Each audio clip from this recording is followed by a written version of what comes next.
അപ്പോൾ നമ്മൾ ക്രെഡിറ്റ് കാർഡിൻ്റെ കാര്യം പറഞ്ഞ പോലെ തന്നെ വേറൊരു റിസ്കി ഫാക്ടറാണ് ഈ ആപ്പ് ലോൺസ്. അത് യൂത്താണ് കൂടുതൽ എഫക്റ്റഡ് ആവുന്നതെന്ന് തോന്നുന്നു. അതിനെപ്പറ്റി കൂടി ഒന്ന് പറയുമോ?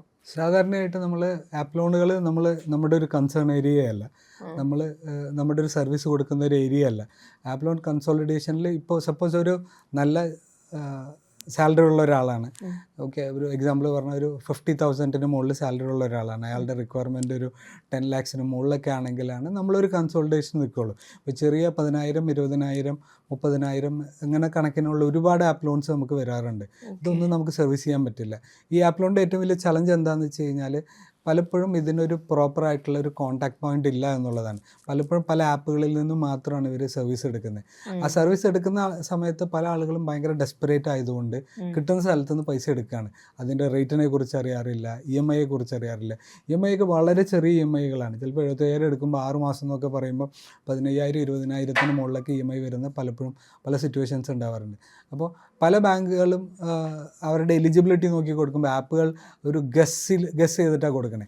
അപ്പോൾ നമുക്ക് പലപ്പോഴും സാലറിയുടെ 3 ഇരട്ടി 4 ഇരട്ടിയൊക്കെ വരുന്ന പല കേസുകൾ നമ്മുടെ അടുത്ത് വരാറുണ്ട്. റീസെൻ്റ്ലി നമ്മുടെ അടുത്ത് വന്ന ഒരു പെൺകുട്ടി 44 ആപ്പ് ലോൺ ഉണ്ടായിരുന്നു അവർക്ക്. അതായത് സ്വിഗ്ഗി, സൊമാറ്റോയിൽ വരെ അവർ പേ ലേറ്റർ ഓപ്ഷൻ എടുത്ത് EMI ആക്കി വെച്ചിരിക്കുകയാണ്.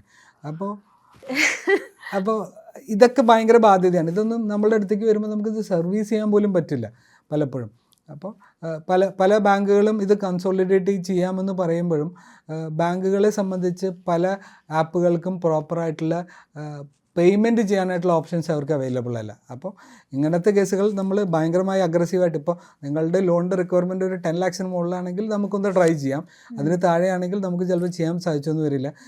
ആപ്പ് ലോൺ എടുക്കുന്ന ഓരോരുത്തരോടും നമ്മൾ പറയുന്നൊരു അഡ്വൈസ് എന്ന് പറഞ്ഞാൽ, ആപ്പ് ലോൺ എടുക്കുന്നതിന് മുമ്പ് അവരുടെ ഒരു ക്രെഡിബിലിറ്റി നമ്മൾ ക്ലിയർ ആയിട്ട് നോക്കണം. നമുക്കൊരു കോണ്ടാക്ട് പോയിൻ്റ് വേണം നമ്മുടെ ആഫ്റ്റർ സെയിൽസിന് വേണ്ടിയിട്ട്. അവരുടെ റേറ്റ് ഓഫ് ഇൻട്രസ്റ്റ് നോക്കണം, നിങ്ങളുടെ EMI എത്രയാണ് വരുന്നത് നോക്കണം. ഇതെല്ലാം നിങ്ങളുടെ ഫിനാൻഷ്യൽ സ്റ്റെബിലിറ്റീനെ താറുമാറാക്കുന്നതാണെങ്കിൽ ഒരിക്കലും എടുക്കരുത്. ഒരുപക്ഷെ ആപ്പ് ലോണുകളിൽ നിന്ന് രക്ഷിക്കുമെന്ന് പറഞ്ഞ് ഞങ്ങളുടെ അടുത്ത് വരരുത്. കാരണം ഞങ്ങൾക്ക് അതിനുള്ള ഞങ്ങളുടെ ഒരു ഫോട്ടോ അല്ലാത്തത് കൊണ്ട് ചിലപ്പോൾ നമുക്കത് സർവീസ് ചെയ്യാൻ പറ്റിയെന്ന് വരില്ല. ഞങ്ങളുടെ ആപ്പ് ലോൺ 10 ലക്ഷത്തിന് മുകളിലാണെങ്കിൽ ഡെഫിനറ്റ്ലി നമുക്കതൊന്ന് ട്രൈ ചെയ്യാം.